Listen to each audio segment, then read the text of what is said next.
خدا باپ اور بیٹے اور القدس کے نام سے آمین۔ میرے عزیزو، آئیے ہم خداوند اپنے خدا کا شکر کریں جس نے آج کا یہ خوبصورت دن ہماری زندگی میں بڑھا دیا۔ تو آئیے عزیزو، ہم آج کے دن کا آغاز بائبل مقدس میں سے پاکماں کلیسیا کی چنی ہوئی تلاوتوں سے کرتے ہیں۔ خدا نے تمہیں اپنے ساتھ ملایا ہے تاکہ تم بے عیب اور بے الزام ٹھہرو۔ ہمارے لیے آج کی پہلی تلاوت مقدس پولس رسول کا کلوسیوں کی کلیسیا کے نام خط، اس کا پہلا باب 21ویں آیت سے لے کر 23ویں آیت تک۔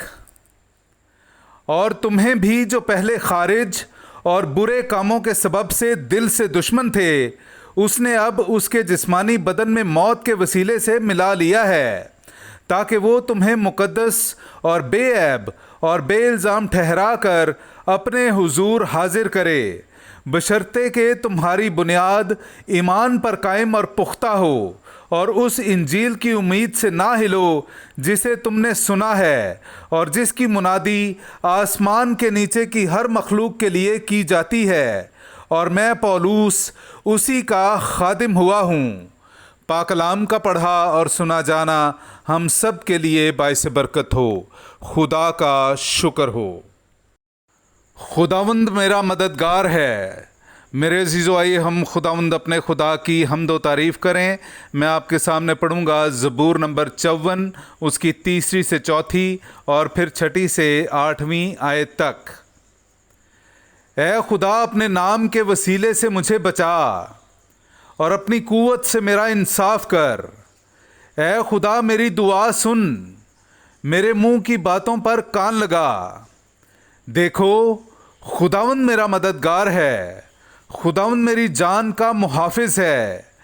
میرے مخالفوں پر برائی لوٹا دے اور اپنی سچائی کی روح سے انہیں فنا کر۔ میں خوش دلی سے تیرے لیے قربانیاں گزرانوں گا۔ اے خداوند، میں تیرے نام کی خوبی کی تعریف کروں گا۔ پاک کلام کا پڑھا اور سنا جانا ہم سب کے لیے باعث برکت ہو۔ خدا کا شکر ہو۔ نعرہ حمد۔ مبارک ہے تو اے باپ، آسمان اور زمین کے خداوند، کہ تو نے بادشاہت کے راز محض چھوٹوں پر ظاہر کیے ہیں۔ ہاللویا۔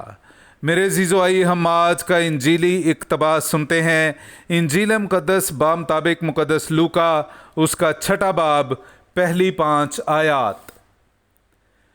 پھر دوسرے پہلے سبت کو یوں ہوا کہ وہ کھیتوں میں سے جا رہا تھا، اور اس کے شاگرد بالیں توڑ کر اور ہاتھوں سے مل کر کھانے لگے۔ تب فریسیوں میں سے بعض ان سے کہنے لگے، تم کیوں وہ کام کرتے ہو جو سبت کو کرنا روا نہیں؟ یسوع نے ان کے جواب میں کہا، کیا تم نے نہیں پڑھا کہ جب داؤد اور اس کے ساتھی بھوکے تھے تو اس نے کیا کیا؟ وہ کیوں کر خدا کے گھر میں گیا اور نظر کی روٹیاں لے کر، جن کا کھانا کاہنوں کے سوا اور کسی کو روا نہیں، کھائیں اور اپنے ساتھیوں کو بھی دیں۔